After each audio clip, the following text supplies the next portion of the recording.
All right, everybody. It's Dr. Kelly OMD. I'm here because we are talking about prostate cancer today. And the reason why we're talking about prostate cancer today is because it's Men's Health Month. And a lot of people ask, Dr. Kelly OMD, why are you talking about prostate cancer? You are an OBGYN, which is a women's health consultant and physician. Well, guess what? Because I take care of women, a lot of women have a significant other that is a male, as well as a brother, a sibling, a cousin, or someone is a male in their family. And because of that, we want to make sure, I've told you, we want to educate, encourage, and inspire 1 million women and their families how to live their healthiest and wealthiest life. And the way that we're doing that is through education. So that being said, this is going to go a little bit different today. I'm going to start with the presentation, and then we also have Mr. and Mrs. Keith Rosemont on, who are a couple that have been living through the diagnosis with prostate cancer, and they're going to share their story with us. So with that being said, is everybody ready to get started? Oh, yeah. Yes. Awesome. Okay, so I'm going to bring up my slide set, and if everybody wouldn't mind going on mute for just a second while I get through the slide set, and then from there we will go ahead and talk about the Q&A. We'll bring on the Rosemonts. So starting with about prostate cancer. So first question is, what is cancer? Cancer is a disease in which cells in the body grow out of control. And when cancer starts in the prostate, it's called prostate cancer. And as you know, every single organ in our body has a possibility of going to a cancer. So our skin, our breasts, our uterus, our testicles, and of course, the prostate is what we're talking about today. Now, one thing people don't know is behind skin cancer in men, prostate cancer is the most common cancer behind skin cancer for men. So I think that's something that, even I learned about when I was doing research on this topic. Next slide shows us what is the prostate. So the prostate is a part of the male reproductive system. And essentially we know about the penis. Here are the testicles, which are external organs in the system. And then right up here with the bladder, right behind that is called the prostate gland. And that prostate gland also releases fluid. The seminal vesicles, which people know about because semen, we think that sperm is only sperm. It's actually sperm and semen. So the seminal vesicle, the prostate gland also release fluid that comes out the penis, and that's called ejaculate. If you look on the left side here, there's a smaller picture of how we can see the prostate. And like I said, it's right behind or below the bladder and right in front of what we call the rectum. So when we talk about later the digital rectal examination, the reason why you do that is to feel for the prostate. And that's how people can tell whether it's enlarged or not. So just another thing about that. So the prostate, as men get older, tends to increase in size, which is different from women because women, their ovaries, when they get older, typically decrease in size, but men's prostate actually increases in size. But just because a prostate is increasing in size does not necessarily mean that they have cancer. There are other reasons why men's prostates increase in size. Once again, here's another slide that shows us what a normal prostate looks like here on the left. As you can see, the bladder, and then that's where we hold our urine. And in the male, that comes out the urethra. Both men and women have a urethra that comes out the penis, and right below the bladder is called the prostate. And on the right side, you can see what's called an enlarged prostate. We also call that BPH, benign prostate hyperplasia, and that is an example of an enlarged prostate. Now, if you can imagine, if this prostate is getting larger, then that can what we call constrict or restrict a person's urine flow. And that can be one of the early signs of having an enlarged prostate or sometimes cancer. So this is why this means so much to me, because unfortunately, I have had several men in my family be diagnosed with prostate cancer. And our testimony here is somebody that got diagnosed and is still alive and well, and we're very excited about that. But unfortunately, some men do not just die from the actual prostate cancer, but I think the depression and the mental health that's associated with it, and sometimes the side effects from the medication or the treatment therapy. So all men are at risk for prostate cancer. 13 out of 100 will get prostate cancer during their lifetime. how only out of that 13, only 2 to 3 men will actually die from prostate cancer. The most common risk factor is the age. Remember, we said as men age, more likely than not, there's a higher risk of prostate cancer. And because of that, that's why it's important to figure out, okay, is this a prostate cancer that's actually going to lead to death, or is this a prostate cancer that's going to be slow growing and people can still live a healthy life associated with that prostate cancer diagnosis? But of course, if anybody tells you you have cancer, we're all going to be concerned about, okay, what are the next steps? What do we need to do? The reason I have this picture here is because you're at increased risk for getting or dying from prostate cancer if you are African American or have a family history of prostate cancer. And that's why this touches me so much, because clearly most of the people that I love or I'm related to are African American men. So the stats for Black men: African American men are more likely to get prostate cancer than other men.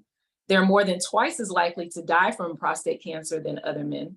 And they get prostate cancer at a younger age and tend to have more advanced disease when it's found, which lends to the reason why they are more likely to die from prostate cancer. The family history or genetic risk factors: for some men, genetic risk factor puts them at higher risk of prostate cancer. So if you have a first degree relative, father, son, or brother that had prostate cancer, including relatives in 3 generations on your mother or father's side of the family, that's a risk factor.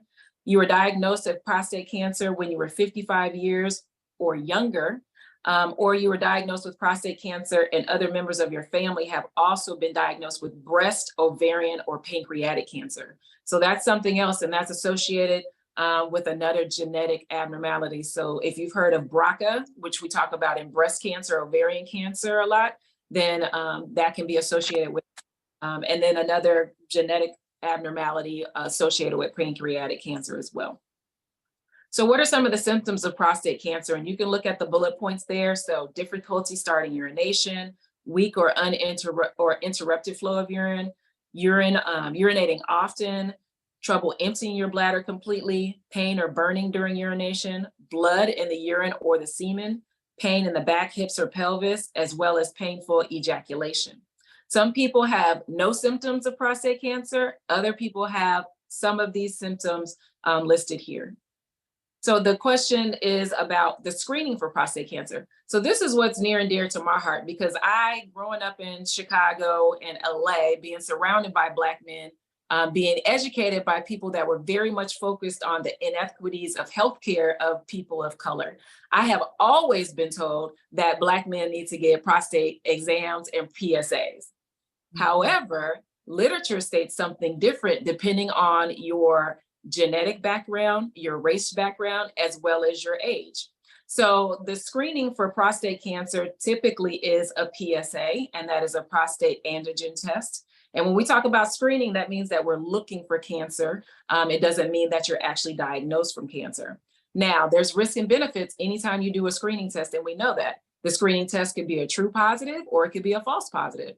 If it is a true positive, and this is a very slow growing cancer, then it's a question of, okay, how do we deal with that? And how do we know it's slow growing? If it's a false positive, that can lead you down to getting a treatment, or a biopsy for the workup treatment, and then come to find out you did not have the cancer at all, or it was a very slow growing type.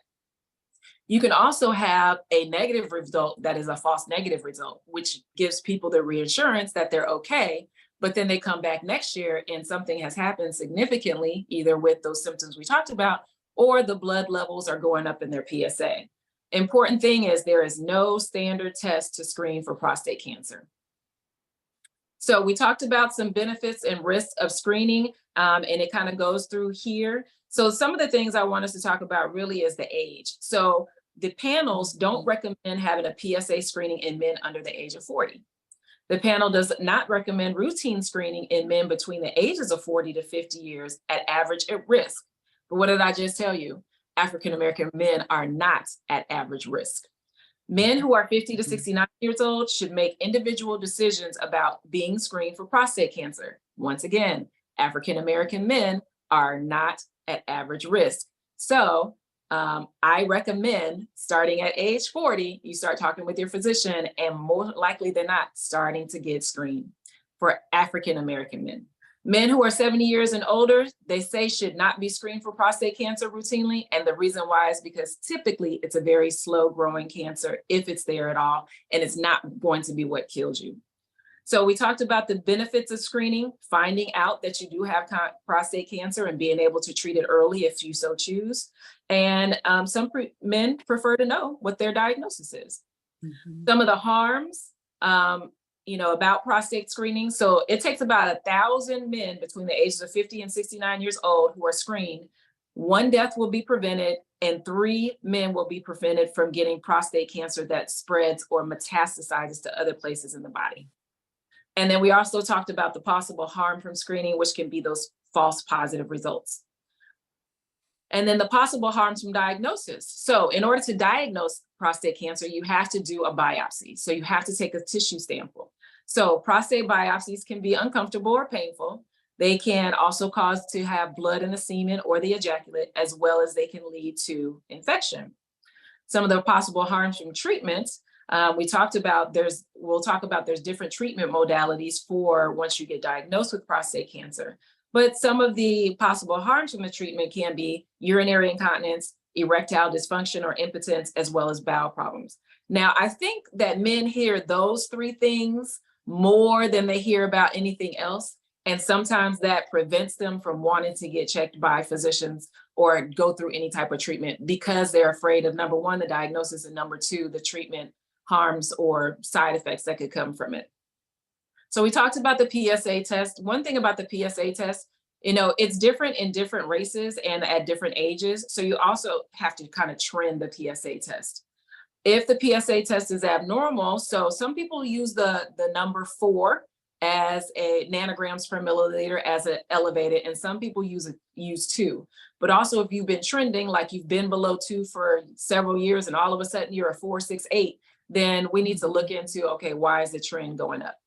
Mm-hmm. As far as the other way that you can help diagnose prostate cancer or abnormality is through a digital rectal exam. So this is the part that men hear about a lot, and women do too. So it's putting a finger inside the anus to the rectum and actually feeling for that gland to see if it's enlarged or they feel any bumps or abnormalities in size, shape, or anything like that. So this exam checks for the size, firmness, and texture, also hard lumps or growths, as well as pain. So if you think about breast cancer, it's the same type of thing when we do a self-breast exam or a doctor does an exam, we're feeling for the same types of thing.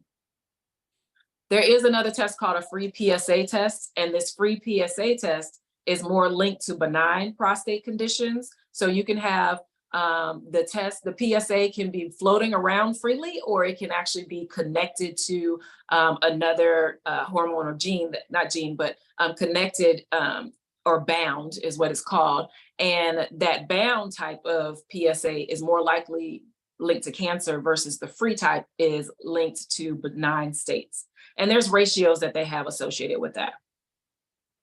As far as treatment, remember, we said all prostate cancer is not going to lead to increased morbidity, which means disease or sickness, and mortality, which means death. So there's expected management where we are, monitoring to see what the growth is like and how quickly the numbers go up, as well as active surveillance or watchful waiting. So active surveillance means like you're closely monitoring, and this can be every 6 months, a year. Watchful waiting could be, okay, over the year, 1 to 2 years, we're going to see what happens with this. When you actually remove the prostate, that's called a prostatectomy, and that's surgery. And then the radical prostatectomy means removal of the prostate and the surrounding tissue. It's very similar in thought to like when women have breast cancer, we want to remove the breast and then we want to remove the tissue, the lymph nodes and everything around it. So same idea. Even same thing with ovarian cancer. And then the other thing is radiation therapy. So there's 2 types of radiation therapy. You can do external radiation therapy, or you can actually put pellets inside typically it's inside the anus or rectum. You put it inside of there, and then that has radiation or called brachytherapy. The other treatments are cryotherapy. So there's a special probe that's placed inside or near the prostate to freeze and kill the cancer cells. We do that with cervical cells. It's called cryotherapy. There's chemotherapy. Everybody's heard about that. That's typically through an IV. It's a medication that stops the proliferation or the growth of cells. There's also a high intensity focused ultrasound where you can direct the energy of the ultrasound to the cancer cells. We have something like that for fibroids with women. And then hormone therapy blocks the cancer cells from growing. So more information there. It's an interesting thing because there's different associations that actually talk about what the treatment therapies are. So there's the USPTF, which is the task force that does more screening recommendations. And then you also have the American Cancer Society, which tells you like what the recommendations for screening are for that. Sometimes we talk about treatments, especially when you're talking about chemotherapy or anything like that. And then you have the American Urological Association that's really going to focus on, okay, from a urologic standpoint, which is a men's health physician, how are we going to treat that? And that's typically the type of physician that's going to take care of a man that has prostate cancer. In regards to trials, I know Black people tend not to want to be involved in trials, but we need to get involved in trials so that we can figure out for ourselves, you know, what type of incidences, what type of ratios, what type of treatments work best for us. So there's different trials. NIH, as you know, NIH is right across the street from me. So I know the people at NIH. If we ever need a trial, believe I will pick up the phone and call. National Cancer Institute, as well as the, like I said, the National Institute of Health. Which treatment is right for you? It's all about what you and your physician talk about. If you don't like how the person is treating you, what they're saying to you, then we're going to get a second opinion so that we can have a great relationship with our physician. And that is the end of the formal presentation. I'm going to stop sharing my screen. And then we're all going to get on screen together and see who has, let's see, we have the Rosemunds here. Before we get started, before we get started with the Rosemunds, anybody have any questions just from the presentation that we talked about there? Let's see. Is it true that a man will be impotent if his prostate is removed? So as you can see, the prostate is very close to the bladder, and there's a lot of nerves as well as blood flow that's there. So there is a risk of impotence associated with that, depending on how significant the cancer is and how much it has spread and how much they have to take out. Or more likely than not, they're able to get men's ability to have intercourse, ejaculate, and be quote unquote potent back. And if they don't, they have mechanisms, they have medications, and they have artificial mechanisms that can help with that as well. Thank you for answering that question. Yes. All right. Mr. Rosemond, Mrs. Rosemond, who wants?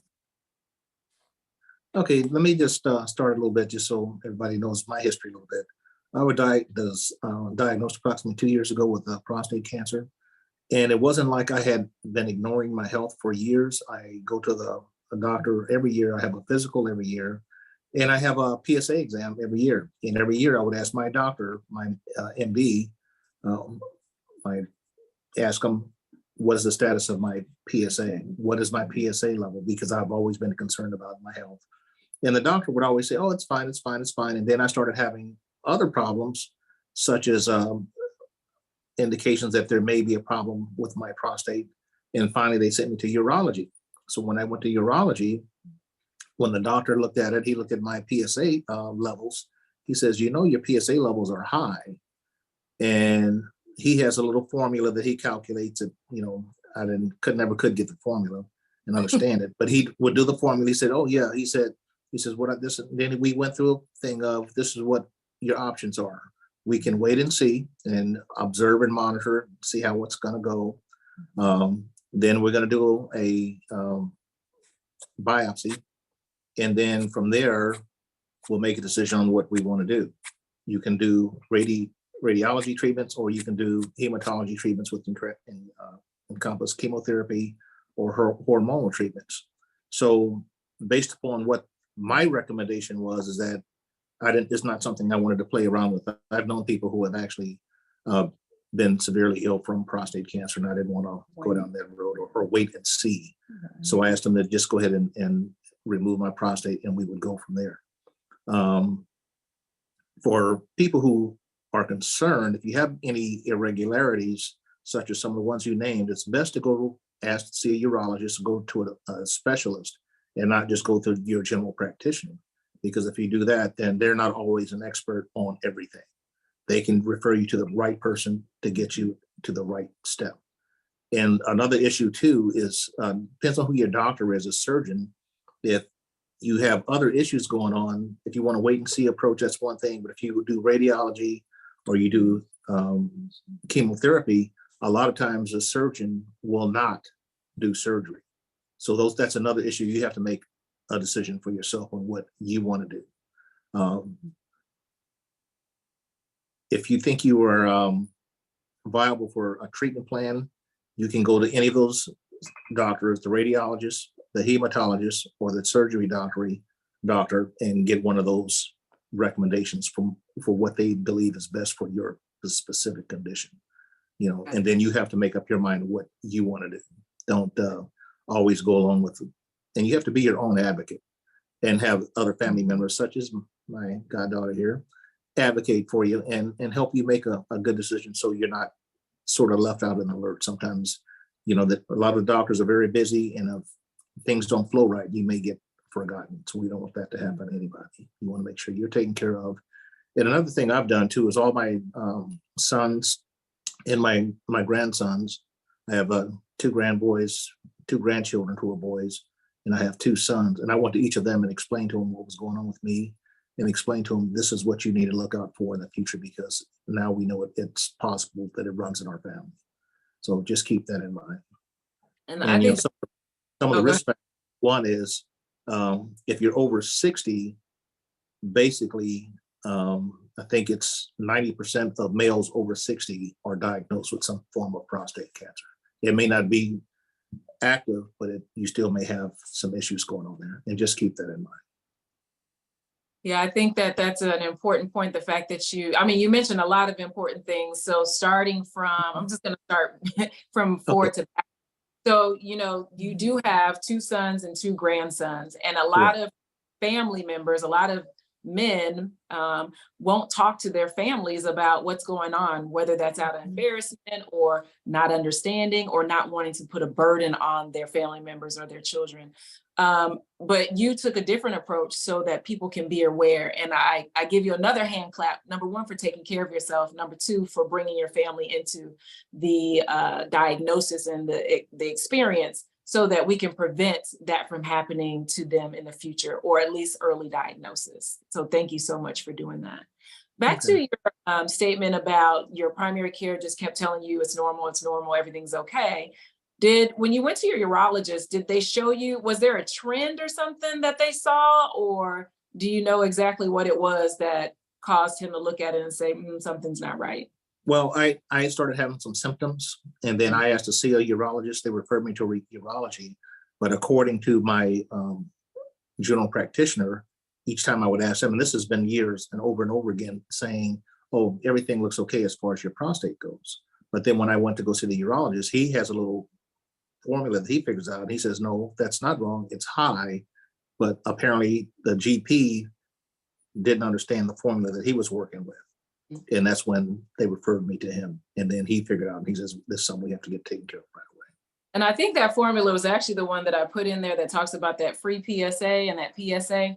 That's definitely something we can look back at. So you'll have the knowledge about, what that formula is, and we can share with other people as well. Right. So Ms. You are here too. You've been going through this. How long y'all been married? 47 years now. Yeah. And Rosamond, can you give us some insight from a woman's perspective, what it's like to hear this diagnosis, and what are some of the things you would tell other women in regards to this? Listening at the diagnosis, it was really, we've always been the type of parents and people that we never miss our appointments. We're very proactive and have the understanding of, we just feel like we're blessed that we even have insurance to even go to the doctor, so therefore we have always, and plus we've had some more family members that had One of my oldest sons was diagnosed with bone cancer when he was 14. Thank, thank God it was because of early detection that he's still here with us when they did not expect for him to be here. And so I just really feel like early detection means a lot. We just have to make sure that we just really listen, because a lot of times the men will not, they're not like us as women. You know, we'll talk about it and we will express to somebody, each other, you know, what we're going through. But a lot of times men are silent. They don't get into topics with each other. And that's one of the things that I really feel that that they really should talk more with each other and with someone. And maybe it could make sure that they don't fall in that category of being, you know, too late and expressing themselves, because we can't leave it all onto the doctors because they're busy. They have so many patients and they might not be able to get back with you when they really would like to. And they have their own lives too. You know, they're busy, they're overloaded. And so therefore we have to just keep asking questions at any doubt that you're having, because each one of the men and women too, we know what we're going through, and express ourselves and call in to our doctors, the physicians, and just to ask the questions. What do you think about this? You know, in that sense. And maybe we can get ahead of the game a little bit more. Absolutely. All right, so we have a question from the audience. Mrs. Roseman, my question is, did you notice anything that prompted Mr. Roseman to seek further treatment? Any or further treatment?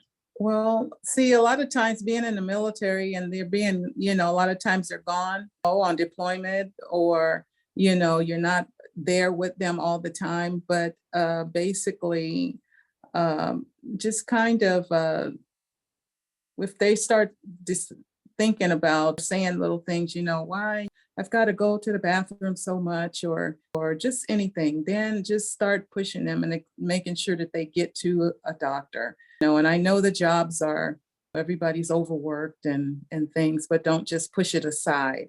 Encourage them more to just go to the doctor. You know, if they really feel like if there's something that's going on that it's really nagging them, so, or keeping them up at night thinking about it. So Yeah, absolutely. And then just another question about support systems. Have you been able to find a support system? I know support system is each other, but as a caretaker or actually going through it, it can get overwhelming. So what have you utilized as far as support to help through the mental health changes that you go through when you have a diagnosis of cancer?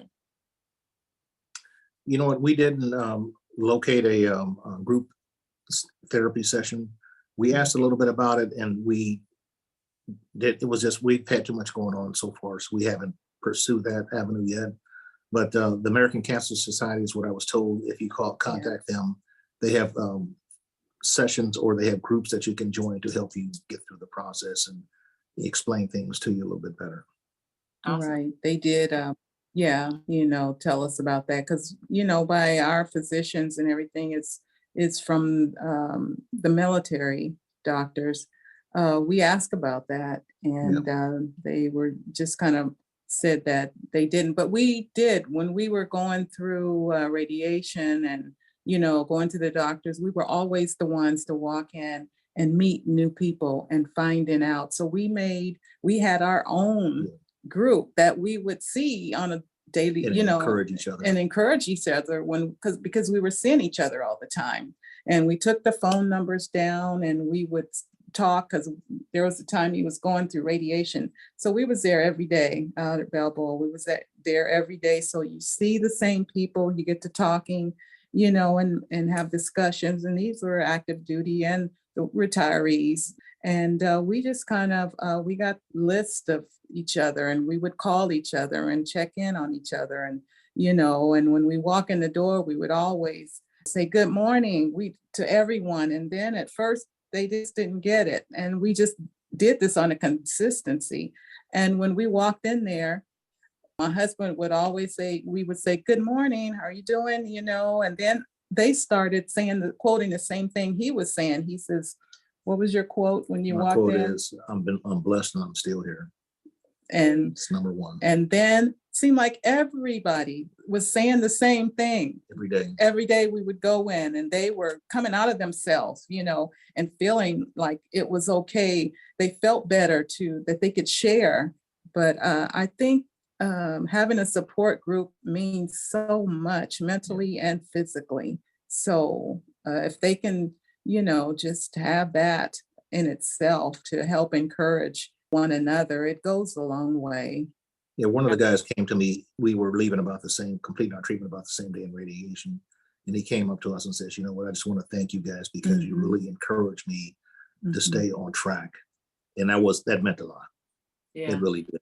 And even with the staff, Yeah, you the know, staff too were like the that. medical team, they would see us every day at the front desk and they would just cheer us on. When we walk in, it was like, oh, here's my family, you know, Miss Lewis. And oh my gosh, it was just amazing. Balboa Hospital, I just have to say that they were, you know, everyone, it was just blessed us so much. And when we were going through such difficult times, you know. Well, thank you so much. This is just a pleasure. It is a blessing to have you here.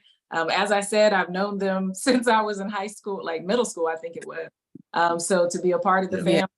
family, go through this and to be in the right place at the right time when you needed the advocacy the most. Right.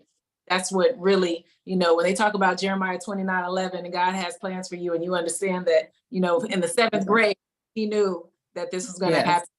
You know, start to happen 5 years ago and had the right people in the right places that you could get the care and the timeliness that you needed. So definitely want to say thank you for being on here. Thank you, Viva Lifers, for being on here as well. You understand that the goal of us doing Ask Dr. Kelly OMDs is to educate, encourage, and inspire 1 million women and their families to live their healthiest and wealthiest life. And this is exactly how we're doing this. This is recorded, so that means it's going to leave a legacy and we're going to change lives in the future. All right. Thank you for being a part of the Viva Life experience. I'm Dr. Kelly OMD, board certified OBGYN and healthcare executive. If you like what you heard, then please go ahead and like, share, and subscribe. The reason why is because we are trying to educate, encourage, and inspire 1 million people to live their healthiest and wealthiest life. And this is what we're bringing you. We're bringing you educational videos. We're bringing you podcasts. We are bringing you webinars with subject matter experts, including myself, about the topics that affect you the most. So go ahead, like, subscribe, and share. We are everywhere. Have a wonderful day. Viva Life.